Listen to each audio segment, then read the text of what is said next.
Machi Machida Mataida Erang Houba Toklasi Aikoi Miyam Asi Aigi Migi Naidana Amutang Punsilaga Imphal Mayonda Bungalow Amutang Punna Erang Hominase Haina Hairok Apunba Mairapai Bigi Ko Convener Ningthousam Ritana Fongdokre Wafam Asi Jiribamda Angang Yauna Micham Tarupu Kuki Militant Singna Fakraga Tuminna Ot Nairaga Hatkibagi Mayokta Ngasi Hairok Apunba Club Amade Hairok Apunba Mairapai Bina Sinduna Hairok Kaitelda Pangtokiba Miyamgi Wakat Mifamda Fongdokibane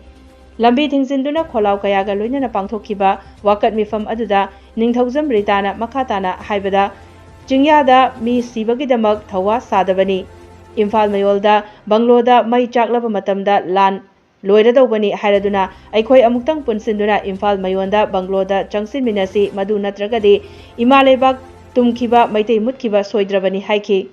Ngasi Mok Manipurda Tauriba Erang Asi Aikoi Miyamdi Angakpa Faure Yamna Sathiraba Kham Thengna Wanaraba Laan Asida Double Engine Haina Lairiba Laingak Asina Tumina Lairiba Si Karigino Mamangdasu Misi Mina Yauba Thogdo Kaya Thokre Matam Adudasu Erang Khara Hauraga Paisa Khara Piraga Adum Tumina Laishinki Hairaduna Asibata Namangja Hoki Haiki Mahakna Makhatana Hai Aikoi Chief Minister na Wa Amuk Ngang Kukina Amuk Kapsilak Tauduna Thengkhang Kayarakta Aikoi Praja Singh Machit Siduna Ngasi Fauba Lakli Hauzik Aikoi bu kanana kanbidorige hairaduna kun ngakpa lekai gi ija sing leirambana ngasi gi Manipur asi kalibani haiki ngasi aikoi gi Manipur da tawrise tasek ana aikoi angakpa ma pawe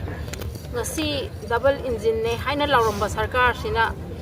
ngasi aikoi gi leibak sita asiyong asathina sidagi hena sathina ngai leitre ko sida pawba to min leibiri sikarino sina ina hangjaningi se adu jaga da ngasi thoiba sumaina thokiba mamangda ke hanna thokre adu sumaina ihau khara tawamaga asibadu haksang du lauraga paisa khara piraga adum jasinagiba adagi matamda khara hau tawramba adugi hek loibaga mu akoi gi chief minister birena sumaina khudom misinga wa khara ngangakpa adagi mu mana ngangakpa de kukina mu kapakpa adagi mu Erang mu lakpa sumaina akoi ji masin sidana ngasi phawulae si akoi ji kanana kan bidori geba aikoi bi kan biga da mi si kanano ba manung akoi ki cha inau mayama sing manda leiramba sing du so thokla aga Manipur ima kan gane na thokla e tasena na handa ki maitai ga kuki gi lan se moi leiram da tar ga de koi tum siram ba su yae ba moi me am kan bi moi me am yaudana de khulaki cha inau mayam yaudana mai ma gi tawdana kal e Manipur se adu wai tar ga di hojik so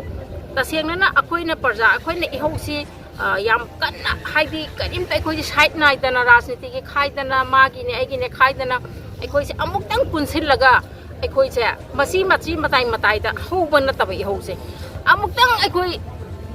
Imphal sar si yona amuk tang Houba pame ba Imphal sar si hek hauraga yoba matamda thokpa malak jane ba hauji lawai thuai ji nya thamya da mi si bagi thausa da bane ba tasena ni Imphal Mayonda mi khra si ba matamda compulsory la loi ne ba aduna aikoi side tagi ai mot tagi haijau hai taragadi hojik masi matai macai de aikoi sumaina machet hawi mahutta aikoi amatoi wa khol lol ama pusin minaraga aikoi amtang Imphal ga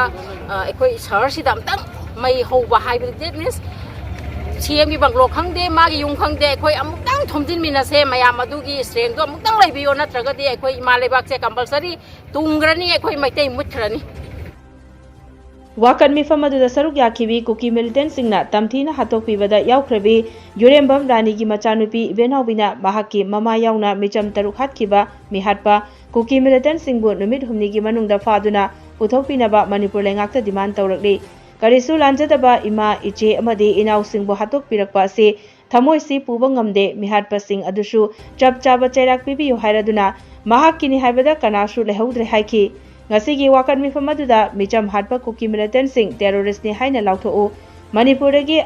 Apspa Kudakta lautho'u Kuki narco terrorist sing Manipuragi maru fangna muthatlu Micham miyam ngakpa ngamdaba sarkar Kudakta famthadu'u amadi Justice for raping and killing of 3 women and 3 minors haina thaba placard singsu sizinaki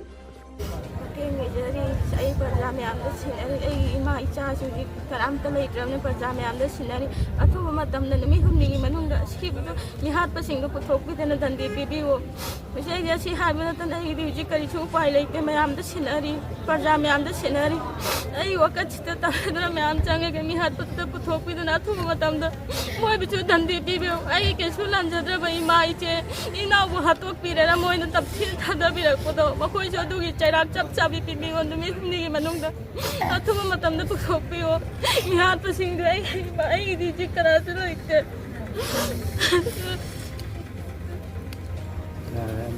mission हाथों cookie militant Singh terrorist ने आज खुदकता cookie militant Singh terrorist ने आज खुदकता ये नाम की सबको पिता तो मतलब सरकार